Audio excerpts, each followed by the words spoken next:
Bueno, vamos a leer y agregar algunas cosas del capítulo número 14 de Grau Martínez Meneghelo. Este capítulo se titula Prevención y manejo de los trastornos antisociales o disociales del comportamiento en el niño. Bueno, empezamos diciendo a qué llamamos una conducta disocial o antisocial. Se habla de normas como un conjunto de formas de hacer y no hacer propias de su grupo social y que provienen de la cultura, de las costumbres, de las prácticas religiosas, de las leyes y de los reglamentos propios del Estado y que en conjunto expresan el conjunto de valores y creencias predominantes en este grupo. ¿Ok? Eso sería lo normal, que la persona tenga un conjunto de formas de hacer las cosas en su grupo social, que sean lo mismo de su cultura, costumbres, prácticas religiosas, leyes, reglamentos propias del Estado y que en conjunto expresen el conjunto de valores y creencias predominantes de ese grupo.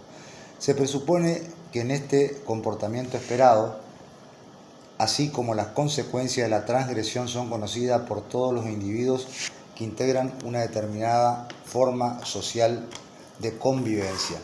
Sin embargo, es importante reflexionar que no todos los niños tienen las mismas oportunidades de conocer claramente los límites para su comportamiento social en cada etapa de su autocontrol para no transgredir la norma. Por ejemplo, si bien tienen bastantes modelos conductuales que expresan aceptación, valoración, acatamiento de las normas, si reciben mensajes explícitos acerca de ellas y si cuentan con el apoyo necesario para el aprendizaje progresivo del sentido de las normas y no solo las consecuencias que tienen para el propio niño acatarlas o no. Las conductas disociales o antisociales se usan frecuentemente como sinónimo de conducta agresiva o criminal, pero un comportamiento no acorde a las normas no es necesariamente una conducta agresiva. Otra reflexión importante es considerar que los cambios de las condiciones de vida y la masividad e influencia de los medios de comunicación modifican necesariamente las etapas evolutivas esperables, las pautas de crianzas, la percepción de lo que es una conducta socialmente aceptada, dado que estos cambios son tan acelerados y se hace necesario actualizar y revisar en forma periódica el concepto de las conductas esperadas y deseadas socialmente para el niño. Puede diagnosticarse un trastorno disocial cuando el niño ha crecido en un ambiente cultural en que las normas no son claras ni respetadas por los adultos. Es una pregunta interesante. En un sentido estricto, la misma clasificación considera que las conductas antisociales suelen estar relacionadas con un ambiente psicosocial desfavorable, por ejemplo, con relaciones familiares no satisfactorias, fracaso escolar, por lo que asume que uno de los factores que favorecen la conducta disocial es crecer en un ambiente con modelos inadecuados o contradictorios y en condiciones que dificultan un adecuado aprendizaje e incorporación de las normas del grupo al que se pertenece como condiciones para el propio comportamiento. ¿A partir de qué edad puede diagnosticarse un trastorno disocial? Aproximadamente se calcula de que el niño haya alcanzado la etapa evolutiva, lo que permite adaptar su comportamiento a condiciones que están más allá de sus impulsos y que son las normas sociales, aproximadamente a los 7 años. Existen algunos comportamientos disociales precoces, como son los que se relacionan más específicamente con las relaciones interpersonales. Es importante para el diagnóstico la forma en que el niño reacciona emocionalmente. Lo que sí es importante es sobre qué base se realiza el diagnóstico del niño con conducta antisocial.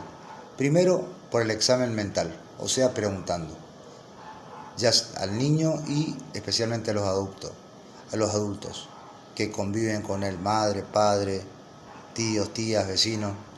Segundo, observación de la conducta en grupo. Y tercero, condiciones sociales de la familia, de la escuela o del entorno. dado que no es frecuente que la persona que explora pueda observar directamente el comportamiento del niño a través del tiempo en distintas situaciones. Los elementos más importantes para el diagnóstico provienen de la historia clínica recogida por los padres, los familiares, los cuidadores y otras personas cercanas al niño. Por lo tanto, es necesario considerar la fiabilidad y la multiplicidad de informadores, puesto que es frecuente que los adultos muchas veces reaccionan negativamente frente a ciertas conductas del niño. Por supuesto que el examen mental, la observación de la conducta del niño en su grupo, con sus compañeros, si esto es posible, así como un estudio de las condiciones sociales de su familia, de la escuela y del entorno en que se está desarrollando, son elementos indispensables para un diagnóstico correcto. ¿Cuáles son las conductas disociales más frecuentes? ¿Cuáles son las conductas disociales o antisociales más frecuentes? Primero, grado excesivo de peleas e intimidaciones. Segundo, conductas que expresan crueldad hacia personas o animales. Tercero, destrucción no accidental de pertenencia, ajenas, incendios, robos. 4. Mentiras reiteradas. 5. Falta a la escuela. 6. Fugas del hogar o de la institución cuidadora. 7. Rabietas frecuentes y graves después de los 4 años. 8.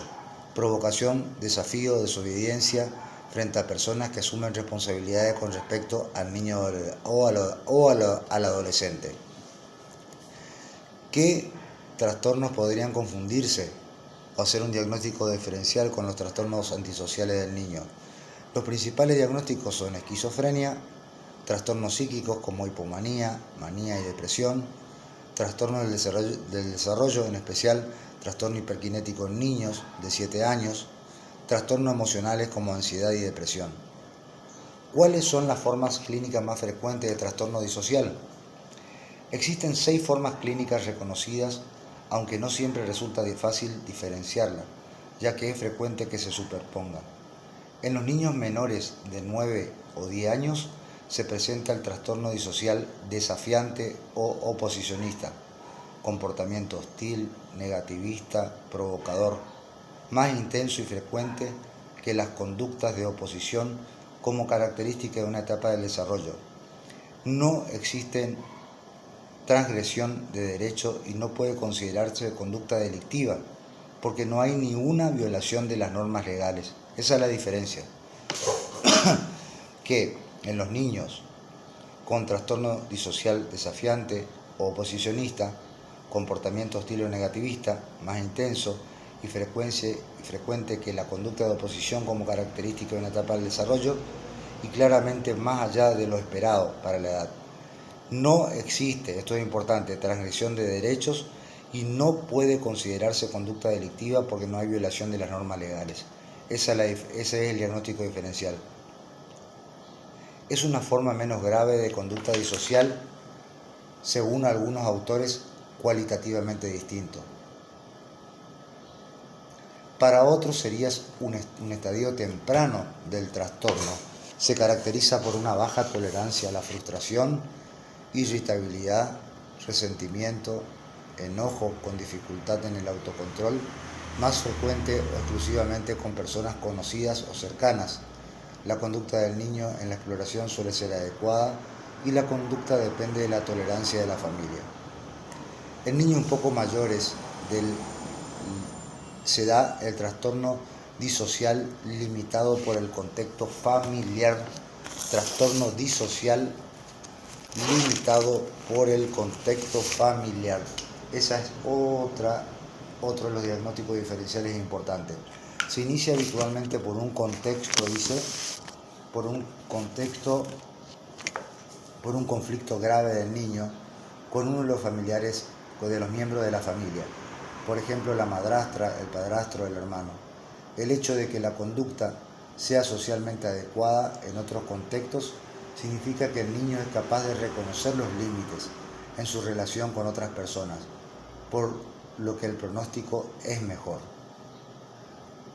Tercero, en el trastorno disocial en niños no socializados. Trastorno disocial en niños no socializados. Se relaciona con el comportamiento disocial con una profunda dificultad para los vínculos interpersonales con otros niños, una falta de integración afectiva entre compañeros y un comportamiento delictivo solitario.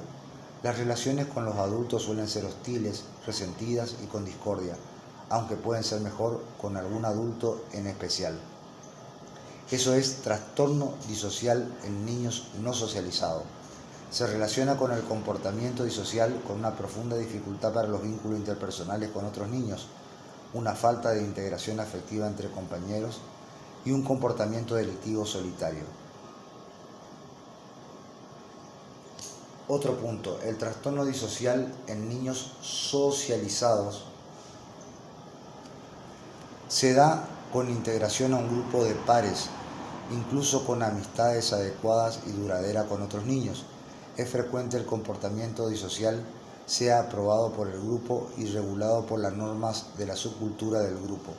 Puede que el grupo que no sea disocial y el niño tenga estos comportamientos en otro contexto. Puede haber relaciones alteradas con las víctimas o con otros. En general existen malas relaciones con las figuras de autoridad. O sea, repito, trastorno disocial en niños socializados. Se da en integración a un grupo de pares, incluso en amistades adecuadas y duraderas con otros niños. Es frecuente que el comportamiento disocial sea aprobado por el grupo y regulado por las normas de la subcultura del grupo. Puede hacerse el diagnóstico de un trastorno disocial sin especificación cuando no son claros los límites entre las formas anteriores. ¿Cuál es la evolución de estos trastornos disociales? Una proporción no precisa de los niños con trastornos disociales del comportamiento evoluciona a la desaparición de la conducta disocial, especialmente si se reúnen condiciones tratables tales como si el niño pequeño, menor de 10 años, si se modifican las condiciones psicosociales y disociales de la personalidad del adulto, la que se caracteriza por una gran disparidad entre las normas sociales y la conducta, la despreocupación por los sentimientos de los demás, la falta de empatía, la irresponsabilidad, incapacidad para mantener relaciones interpersonales duraderas, baja tolerancia a la frustración con descargas de agresividad, comportamiento violento, la incapacidad para sentir culpa y de aprender de la experiencia, especialmente del castigo y la tendencia a culpar a los demás y recurrir a racionalización inverosímil para explicar su conducta. Vuelvo a repetir, ¿cuál es la evolución?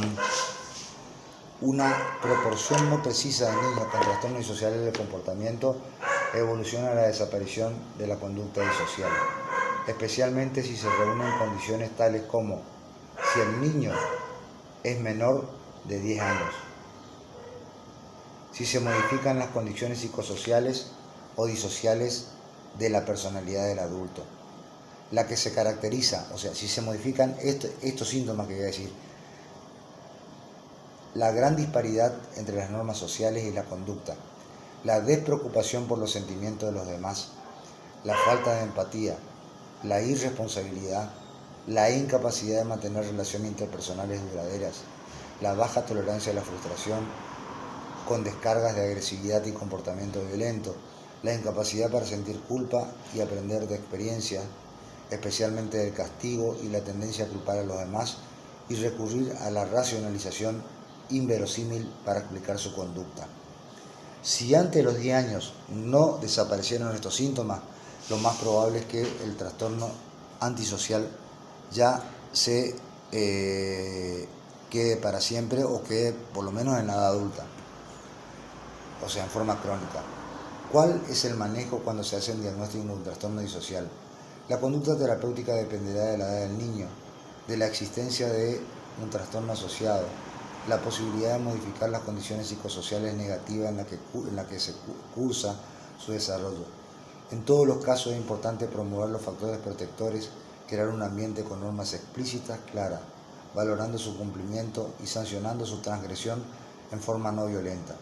Para esto es necesario apoyar y orientar a la familia, proporcionando apoyo para solucionar sus conflictos internos, sobre todo si el niño es pequeño. En el caso de niños institucionalizados es más difícil. no resulta fácil proporcionar un apoyo emocional que motive el cambio. El tratamiento efectivo y oportuno de los trastornos del desarrollo emocionales de la actividad o del ánimo que pueden existir asociados debe realizarse con criterios similares a los definidos para otros trastornos específicos. Modificar un ambiente psicosocial desfavorable puede recurrir a medidas de diversos tipos y movilizar recursos interprofesionales e incluso intersectoriales para resolver los problemas que pueden existir. Termina este capítulo, que es el capítulo número 14.